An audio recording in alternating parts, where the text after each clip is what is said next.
Dicho eso, vamos justamente a platicar con el senador César Cravioto de cómo salió la discusión de la reforma, qué es lo que le modificaron en la Cámara de Senadores y pues sí, creo que uno de los temas más importantes que muchos nos han preguntado es la votación, no solamente la de Ricardo Monreal, sino de los legisladores que se salieron y legisladores que votaron en contra de la reforma en el Senado. Así que le agradezco infinitamente al senador César Gravioto que se conecte con nosotros. Senador, ¿cómo está? Buenas noches. Bien, gracias. ¿Cómo estás tú? Muy bien, Memel Yamile. bien, muy bien, Yamil, senador. ¿verdad? Yamel, Yamel. Está más fácil. Ah, Yamel, perdón. No se preocupe, senador. Luego me acostumbro a ¿Cómo que me estás? cambien los nombres. Sí, siento como que te voy a cambiar el nombre. ¿Estás Muy bien, acostumbrada? senador. Sí, ya, es lo que pasa cuando sucede. Oiga, senador, cuéntenos cómo estuvo el dictamen ayer. La sesión fue bastante larga. Se aventaron una jornada medio maratónica para aprobar la reforma electoral, el plan B presentado por el presidente, que obviamente hubo mucha oposición a ella, pero aún así salió. ¿Cuál es su reflexión principal para abrir este tema sobre este plan B que ahorita está siendo discutido en la Cámara de Diputados?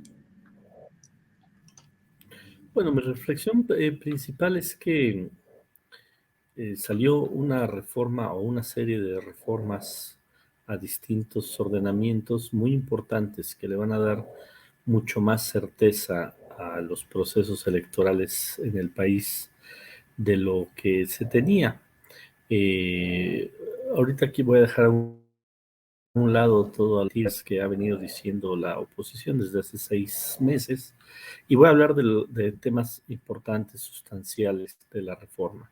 Primero, se le da certeza a minorías para que tengan representación en las cámaras, personas con discapacidad, comunidad LGBT, pueblos indios, afromexicanos y personas mexicanas que viven en el exterior. Minoritarios tienen ya espacios asignados en el que tienen que ser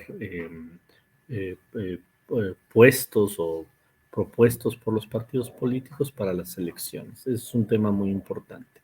Otro tema muy importante es la paridad de género, que también ya queda estipulada, que ya no queda a ver si el partido quiere, si los partidos quieren, sino ya queda. Tercero, un tema donde yo participé, donde metimos una reserva, que tiene que ver con que ya el INE ya no puede andar de cacería censurando a comunicadores, a políticos, a personas de la sociedad civil que quieran opinar sobre política. O sea, estamos resguardando uno de los temas fundamentales de cualquier democracia, de cualquier país que se precie de ser democrático, es el respeto a la libertad de expresión. Ya nos vamos a quitar ese tema que lo vieron muchos de ustedes, muchos que son comunicadores, que tienen canales de YouTube, que tienen presencia en redes sociales, que fueron verdaderamente hostigados por el INE en lo de la revocación de mandato y en otros planteamientos que se hicieron, pues ya se le corta al INE esa posibilidad y solo se le deja al INE la posibilidad de que en tiempos de campaña y con algunas cláusulas, si algún comunicador o algún ciudadano o algún político rompe estas reglas, bueno, pues se le pueda pedir cuentas, pero ya no. Ahorita, por ejemplo, hoy no, tú puedes decir lo que quieras, yo puedo decir lo que quieras, cualquier ciudadano puede decir lo que quieras y el INE no tiene facultades para molestar a ningún ciudadano. Cuando inicie el año electoral, o sea, en enero, que va a ser elecciones en el Estado de México y en Coahuila, bueno, entra esta norma donde ya tenemos que ser cuidadosos de qué se dice, cómo se dice, etcétera. Cuarto, ya no le vamos a permitir al INE que eh, interprete una norma o que algo que no está normado por las leyes, el INE pueda decir, pues entonces se hace de esta manera. Eso ya no va a existir. Si hay un tema que no se ha legislado, el INE le tiene que decir al legislador, oye, esto no está regulado y dinos cómo tenemos que actuar, y entonces Cámara de Diputados o Cámara de Senadores tendría que hacer una modificación a la ley o hacer un articulado distinto para que algo que al INE le parezca que no está claro quede perfectamente estipulado. Eso también es muy importante porque el INE estuvo generando prácticamente normas, leyes, que no es su trabajo, que no es su responsabilidad. El INE, su responsabilidad es que aplique la norma, que administre un Estado, pero no que legisle. Entonces, esa facultad al INE ya se le quitó por completo, se le cerró esa posibilidad. Por supuesto, también se obliga al INE a que ningún funcionario del INE, empezando por los consejeros, gane más que el presidente de la República, y que ya no haya esos guardaditos que tenía el INE que se iban a fideicomisos para que en un sobrante en un año fiscal se fuera ese fideicomiso y después se lo repartieran los consejeros cuando se retiraran. Ya no se va a permitir ese tipo de abusos y desaparecen esos fideicomisos.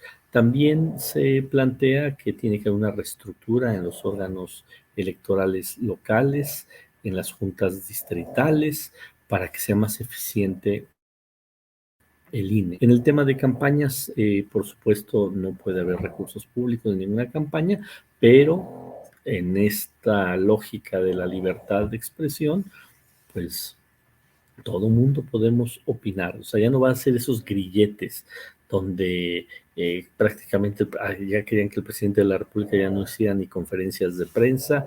Eso se va a quitar absolutamente como otro de los avances que se tuvieron en estas normas.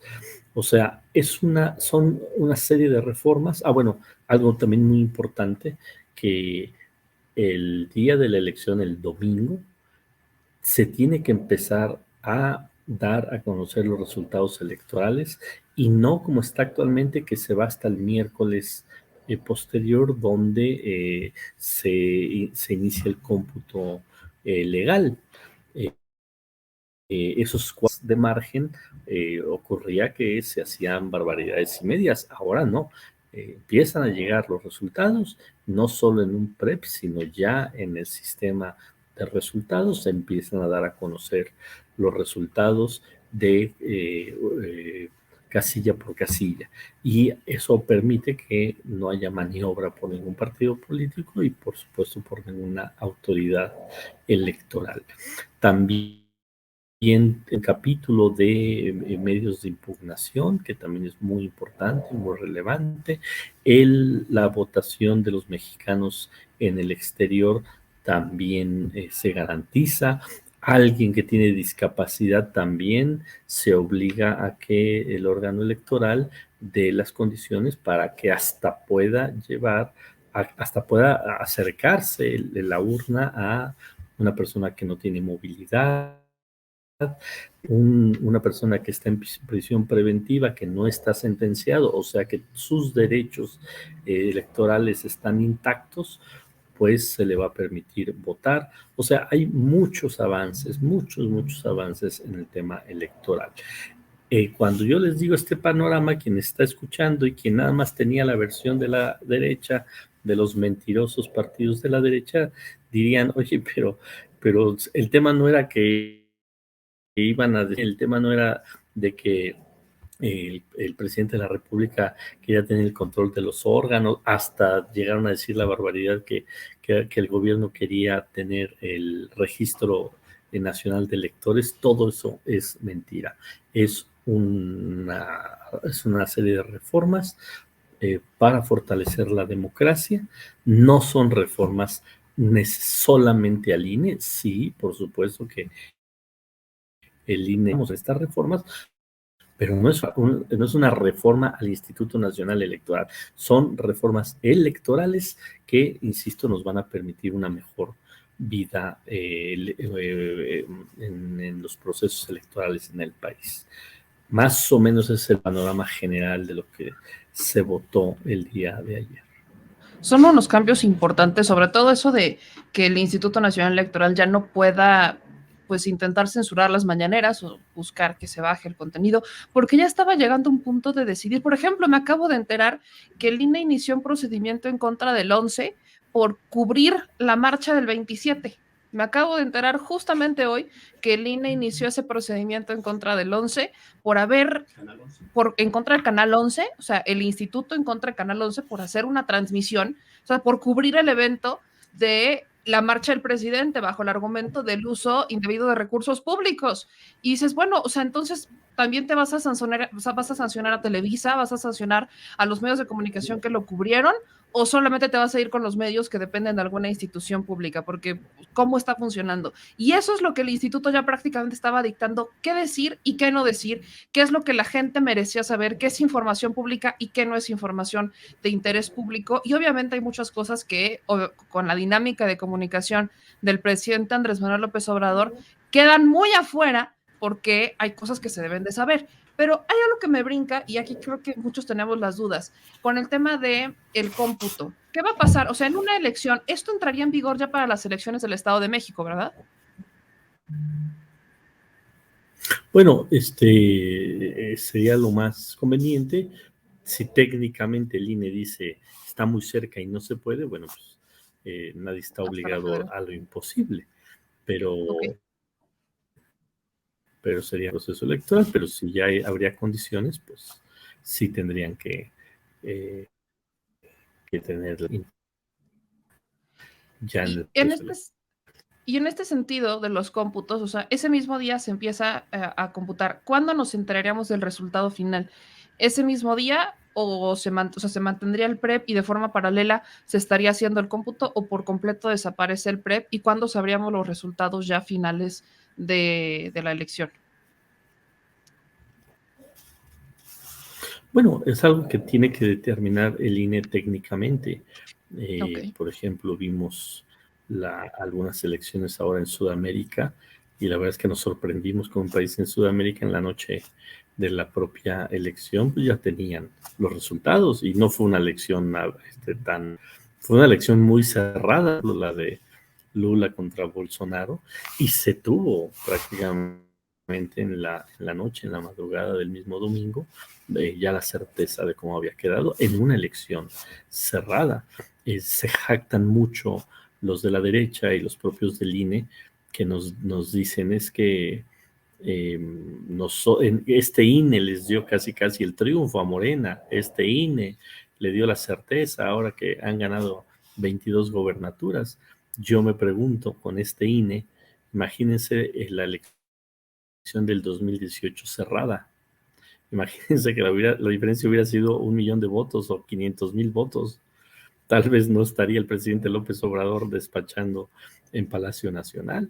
O sea, no hubo ninguna duda porque fueron 30 millones de votos por parte de la coalición que llevó al presidente López Obrador a la presidencia contra 12 millones de votos del siguiente competidor. O sea, no uno, pero elecciones cerradas todavía no nos dan certeza, todavía se tarda mucho, todavía hay márgenes para que haya incertidumbre y todavía, que fue parte de lo que yo dije en mi discurso de ayer, eh,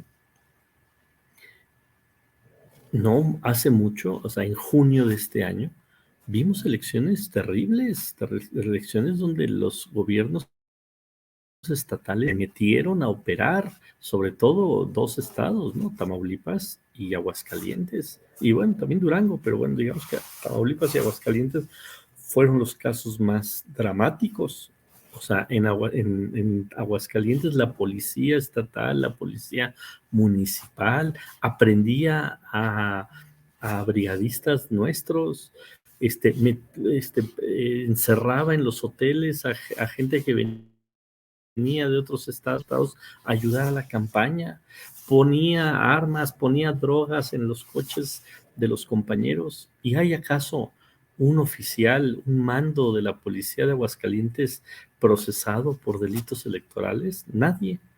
Y en Tamaulipas, los hijos del hoy gobernador Américo Villarreal, candidato de Morena en aquel entonces, procesados con órdenes de aprehensión, alcaldes, un terror en el estado de Tamaulipas. Se ganó, pues porque el pueblo de Tamaulipas reaccionó muy bien y no se dejó amedrentar. Yo que fui delegado político en Hidalgo, a pesar de que fue una elección donde ganamos 2-1, pues la semana anterior a la elección empezaron a llegar mensajes a los teléfonos de los compañeros, de las compañeras, diciéndoles, eres fulano de tal, tenemos su fulano de tal, y hay de ti si trabajas en este fin de semana para ayudar a tu candidato, porque somos del cártel Jalisco Nueva Generación y te va a cargar ya saben qué.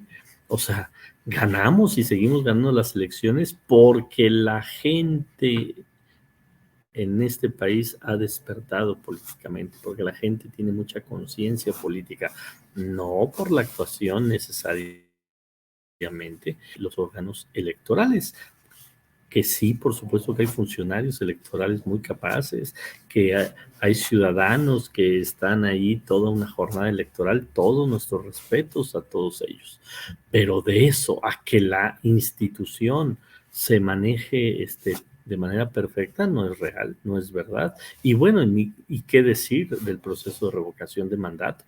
Tenían el mandato constitución ilegal de poner X número de casillas. Pues pusieron un tercio, un tercio de esas casillas.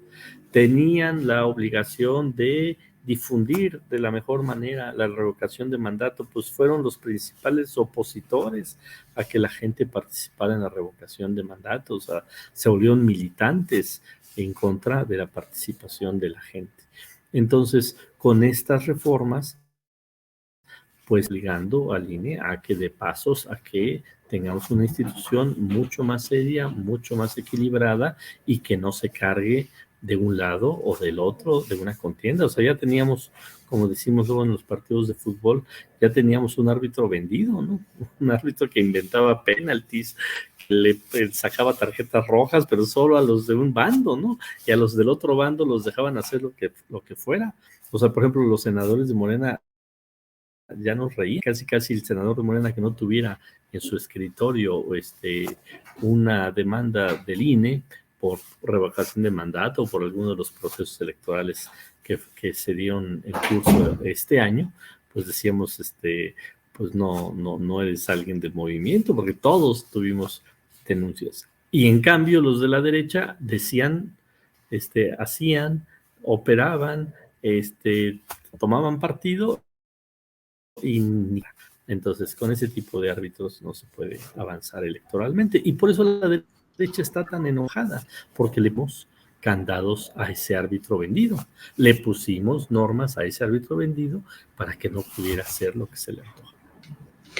Ahora, senador, hay una duda que obviamente surge, que es esta, así la han tildado los medios, esta cláusula de la vida eterna que en el Senado revivió el Verde.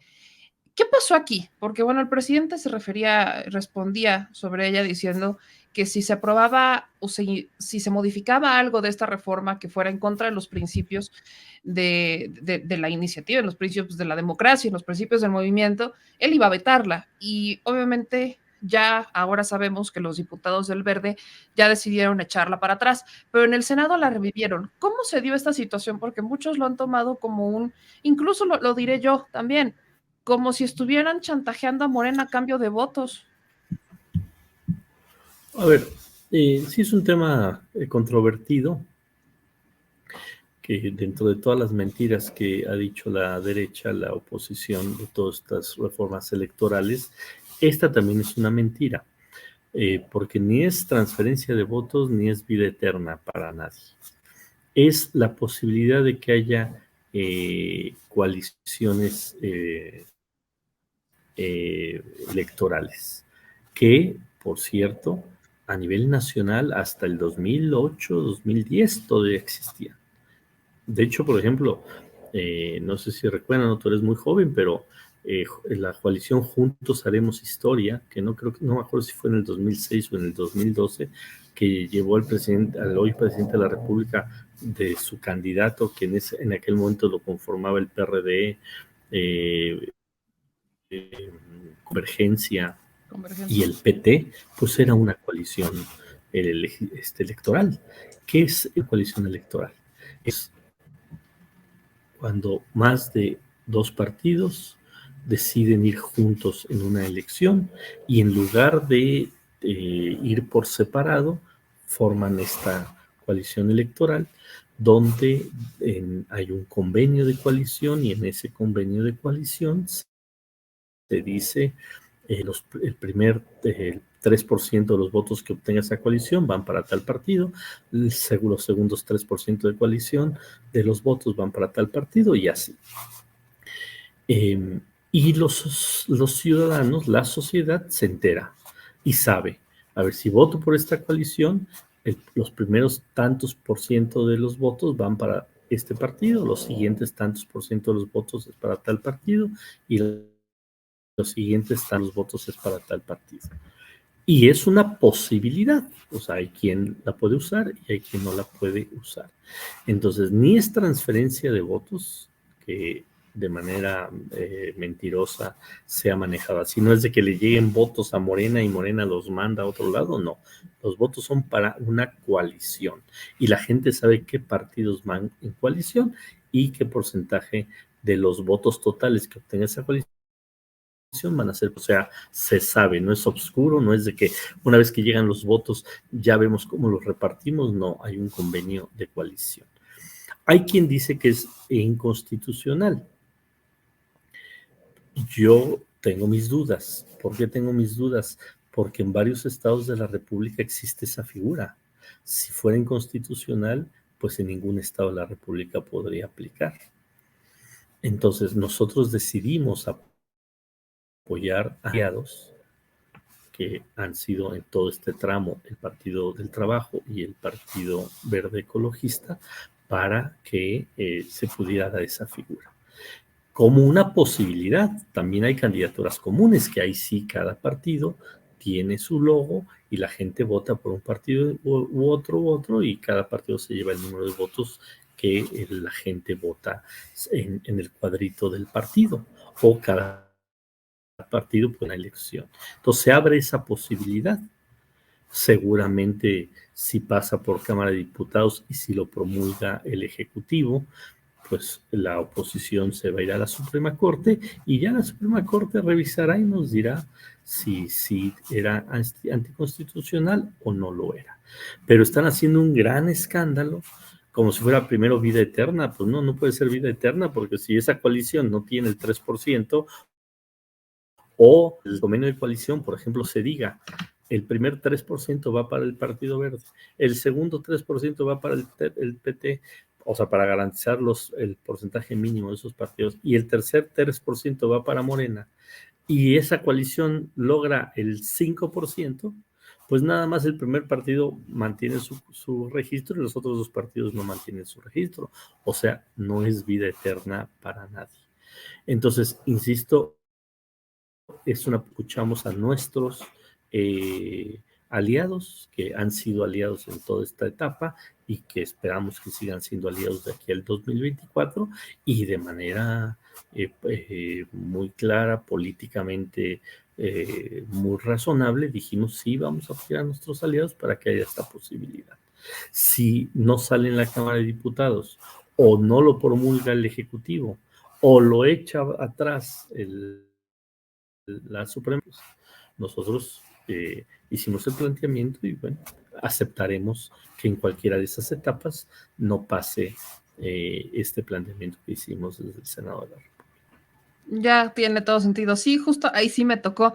Cuando justo yo trabajaba en el Partido Verde, yo entré cuando todavía estaban los convenios de coalición. Se firma un Ah, convenio y decide, se llegan a un acuerdo del porcentaje que le va a tocar de votos al partido con los que estás coaligado, y eso se firma y decides, y pues ya cada que votas por la coalición, en vez de tener un cuadrito para cada partido, tienes el cuadrito de la coalición y ya se dividen los votos desde un inicio prácticamente.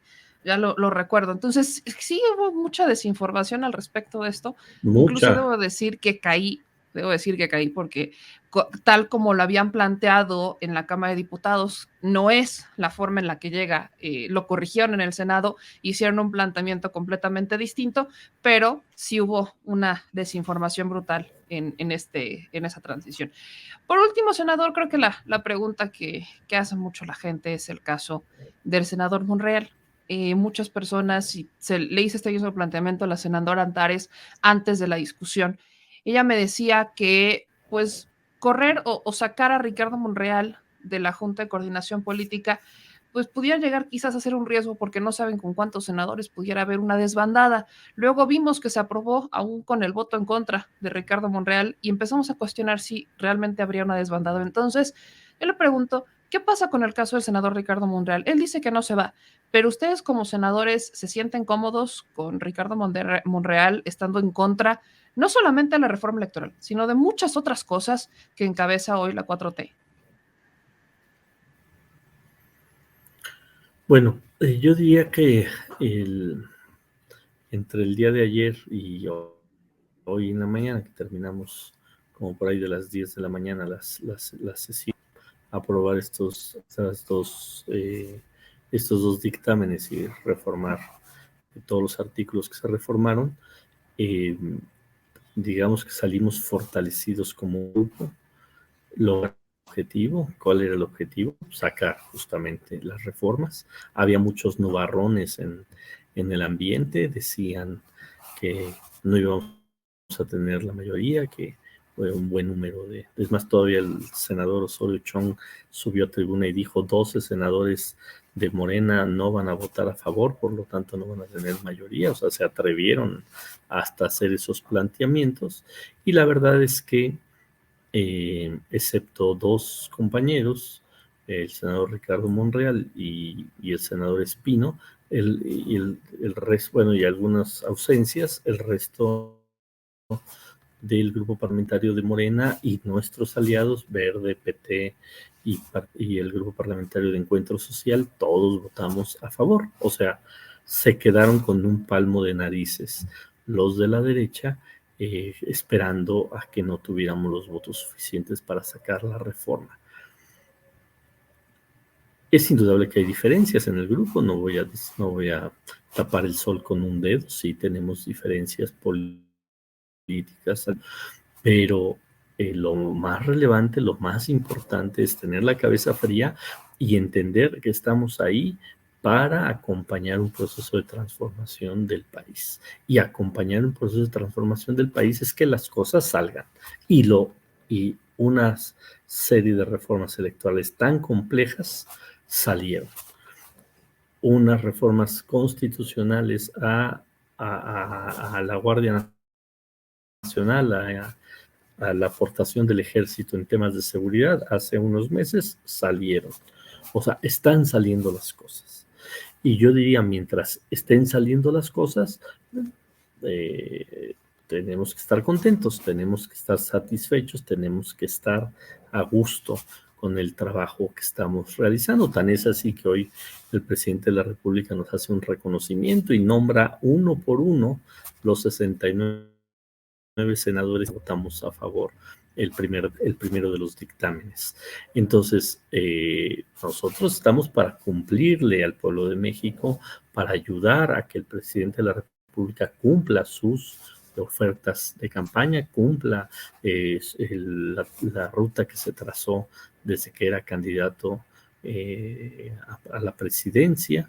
Estamos para transformar el país y pues las diferencias tenemos que irlas procesando, a veces subirán de tono, a veces bajarán de tono, etcétera, pero yo no quiero caer en esa parte de centrar la atención en las diferencias que podamos tener como grupo parlamentario.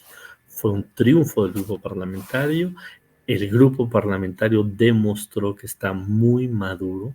El grupo parlamentario demostró que no nos vamos ahí con el canto de las sirenas, sino que la gran mayoría del grupo parlamentario demostró que está con el presidente, está con el proyecto de nación, a pesar de que hubo muchas presiones, estuvo brutales las presiones. Yo tuve en mi correo decenas, por no decir que cientos de correos presionándome que tenía que votar en contra de la reforma en redes sociales, compañeros, a todos los compañeros del grupo hasta nos hicieron un cuadrito con un diseño rosa, donde nos decían, senador tal, le pedimos, la Coparmex de manera responsable, tomando partido sobre este tema, mandándonos mensajes en redes sociales, etcétera. O sea, hubo presión y hubo compañeros y compañeras que en algún momento dudaron, pero esos compañeros que en algún momento dudaron también eso. Y cuando tuvimos reuniones internas y que cada quien daba su punto de vista, nos escuchaban a los que decíamos, no, compañeros, vamos a apoyar, y escuchaban con atención, y al fin de cuentas los que empujamos para que todos votáramos a favor de las reformas, pues al fin de cuentas logramos el objetivo, que salieran las reformas. Entonces, descartamos esto de que Monreal mande en la Cámara de Senadores y que prácticamente si él dice va, vayan. Es que se cortó tu primera parte. Que descartaríamos entonces esta teoría que ha circulado mucho de que Monreal manda en el Senado. Bueno, yo creo que el grupo parlamentario de Morena tiene claro que llegamos ahí por un proyecto, por un liderazgo. El liderazgo solo tiene un nombre, y ese nombre es Andrés Manuel López Obrador. Y claro, por supuesto que en el Senado, pues el coordinador pues genera obviamente influencia sobre muchos compañeros y compañeras. Cuando ya se trata de apoyar o no transformación y Andrés Manuel López Obrador, pues lo que vimos en esta noche y en esta madrugada es que estamos firmes con Andrés Manuel López Obrador, con el proyecto de transformación del país, con la transformación, con todo este proceso histórico, somos partes y del cual nos sentimos muy orgullosos y sabemos que hay una partecita en la historia del país de que estamos haciendo cosas, porque además es cierto, tenemos que ser muy orgullosos. Por ejemplo, le dimos vacaciones dignas ayer también a los mexicanos. Llevaba 50 años que los mexicanos teníamos de arranque, después de un año de trabajo, 6 días de vacaciones. Pues de un plumazo lo subimos a 12 días, que le dimos un límites al outsourcing, por decir otra cosa, el litios de los mexicanos gracias al trabajo nuestro, y así te podemos de movilidad de vanguardia en el país gracias al trabajo nuestro. O sea, nos sentimos muy orgullosos de que estamos acompañando este proceso y sabemos, porque también hay mucha conciencia al respecto, pues que si nos terminamos yendo a apoyar este canto de las sirenas de la derecha, pues también, así como hoy tenemos un lugar en la historia, pues podemos tener un lugar pues del lado incorrecto de la historia o en el basurero de la historia, y no te creas, cuando ya se hablan de esos temas, ya no es tan fácil que alguien diga, sí me quiero ir al basurero de la historia, preferimos estar del lado correcto de la historia, porque ya ha habido por lo menos 3 compañeros que ya se nos fueron, ¿no? Que ya traicionaron, que llegaron por los votos del movimiento y que ya, y no creas que se sienten muy a gusto allá adentro, por eso son tan groseros, así como la senadora con quien me me eché un tirito ayer, ¿no? Por sus Los prepotencias, Kleenex. pues Sí. le respondí fuerte, y no, pero pues todo el mundo entendió a qué me refería, y además no dije nada que no fuera verdad, ¿no? Totalmente de acuerdo, nada que no fuera verdad. Solamente para cerrar e insistir con esto, ¿no buscan, o más bien descartan cambiar al coordinador de la Junta de Coordinación Política? O sea, no es el objetivo. eh, Cuando termina un periodo y empieza otro, hay reuniones del grupo para ver la agenda, para ver qué ha estado bien, qué no ha estado tan bien, etcétera. Y seguramente se van a hacer reflexiones de todo tipo al interior del grupo. Pero el grupo tiene que estar concentrado otra vez en el tema de cómo seguimos apoyando a nuestro presidente, cómo seguimos sacando reformas, y bueno, pues el grupo también toma sus decisiones y el grupo hará las valoraciones pertinentes. Pero hoy por lo pronto, pues estamos muy contentos por lo que sacamos. Todos estamos cansados, ya nos vamos a ir a descansar, nos vamos a ir a descansar unos días, vamos a tener días importantes la próxima semana. A partir de ahí, pues en enero vamos a empezar a platicar, a ver cómo mejoramos los propios procesos al interior del grupo parlamentario. Eh, pero como dijo el presidente, no se trata no, ya no me acuerdo qué término usó el presidente, pero dijo, nos trata bueno, que hay una cacería de brujas, ¿no? Aquí tenemos que ser muy serenos, tenemos que ser muy tranquilos y tener mejores decisiones para el país, para el proyecto de transformación y, por supuesto, para el grupo parlamentario. Pues, senador, le agradezco muchísimo ese tiempo, me imagino que andan andar bien cansados, entonces Sí, le mando un abrazo muy perdón, fuerte. ya vi que me veo muy despeinado. Pues, sí, No pasa nada, senador, es no hemos libre. dormido, no hemos dormido, en realidad yo no he dormido. No, ¿Hace ya me qué? imagino. Hace ya, Pues, hace ya lo dejo suficiente. descansar, senador, ahora sí. Le mando un gran abrazo y Como muchísimas 40 horas gracias. que no dormimos. Pero Híjole, estamos muy contentos porque le cumplimos a la gente y que no se crean las mentiras de estos impresentables de la derecha.